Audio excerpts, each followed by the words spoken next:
a little follow-up from yesterday's video. I started going through my collection. I was a little bit curious to see, you know, what do I have in my collection that has vanilla?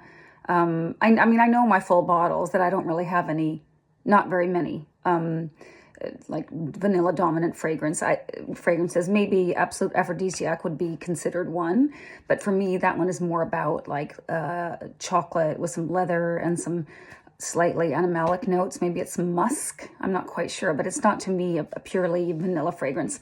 And then I have also this one, Rosendo Matcha number 7, which has like the 3 key notes on the label. Oh, I can see myself in there.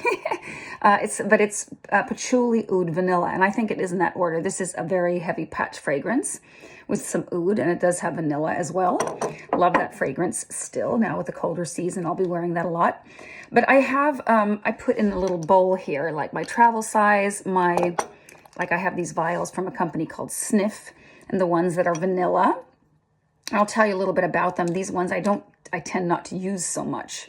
And I haven't gone full bottle of these, but this is material from Amouage. And I find this would be a little bit more of like a Middle Eastern style kind of ambery vanilla, but it's probably more of an amber, but it is definitely heavy on the vanilla. And then I have one here called Frustration from Etat Libre that I haven't even worn yet. That's how much it interests me. No, but it has a little bit of that like synthetic buttery vanilla vibe, but I am going to give it a chance. I haven't worn it yet. I think I got it from somebody or swapped it with somebody. Then I have one called Vaninger from Oliver and Company. I think this one is called something else today. It has a different name. I think the house changed names actually to like Avant something. But if you search for Vaninger on Fragrantica, you'll find it. This is kind of this is like a lemony vanilla with ginger, a little bit like Ani style, but it's more like it has a little bit of a toothpaste vibe, but in the best possible way. This is actually a really, really good fragrance, but it's not just a vanilla fragrance. It has something really, really unique, kind of eucalyptusy or lemon and ginger together with the vanilla. It's so good. It really is so good. And I really only have this, and I'm kind of just I really, really like that perfume. And then I have Woman in Gold from by Kilian, which I kind of, this is not a typical fragrance for me, but I do have an original travel size. And last time I wore this, someone told me something. Oh yeah, someone said that this is like a mosquito repellent. Is that how you pronounce it? Repellent. And after that, I've been a little bit like hesitant to wear it. Let me just spray it again for my memory. I used to just love this fragrance. I mean, this is kind of one of those I found to be super, super pretty, vanillic, feminine, playful.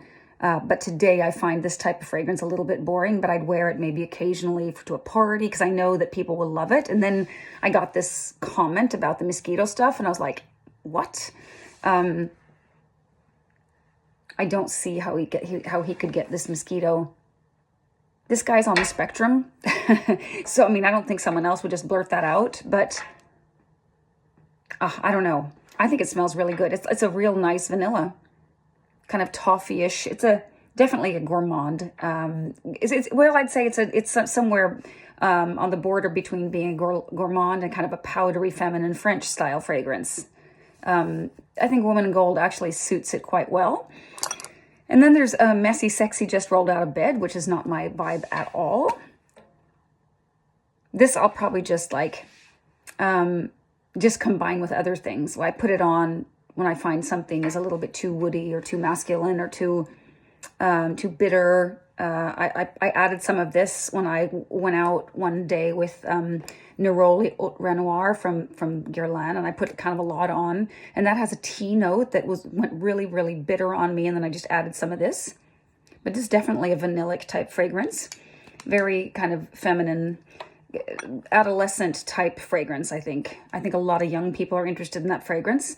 At least this is my impression. There's a store that carries that brand. It's from a Lab on Fire. Maybe I didn't mention that. And then there's Rouge Smoking, which is a cherry fragrance,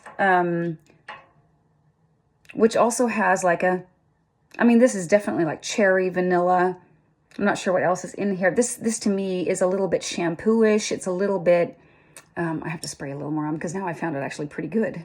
I just kind of, these aren't the kind of fragrances that I gravitate towards like on a daily basis, but like occasionally I'll have a little sniff.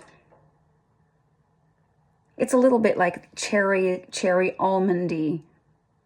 Like there was a special kind of glue when I was little, like when I was 5, 6 years old, and it came in this little green jar, and there was like a little kind of like a wooden stick that you would like glue with.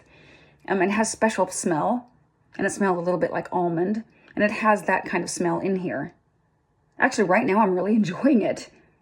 But there's something a little bit synthetic about this, so I probably won't go full bottle, but maybe I'll wear this tonight. I'm going dancing. I think that would really hit home. Maybe I'll take that one. And then I have Ani from Nishane, which is definitely like a spicy vanilla, very complex fragrance. And then I have these two from, I think I mentioned them in yesterday's video, Amberbee and Vaninight from Hermetica. And I just found out that Hermetica is like old Egyptian scriptures or quotes or something like that. So I guess these kind of come from, the inspiration is maybe came from old Egypt or something like that. I'm not sure. But that's pretty much what I have, like when it comes to vanilla and fragrance. And I have vanilla in Le Lion from Chanel, which I don't find like a vanilla fragrance, but the vanilla in there is really beautiful. So I so much appreciate vanilla as a note. But I think of all these I mentioned now, I don't think I would buy a full bottle of any of these. Maybe material. But I have so many other, I find material a little bit like an amber fragrance almost. It's an amber fragrance. And I think it's not unique enough, I think, to buy a full bottle. Unless I totally run out of ambers, like I had no more juice from any amber, then I could probably see myself buying a bottle of material if I found it on one of the discount websites.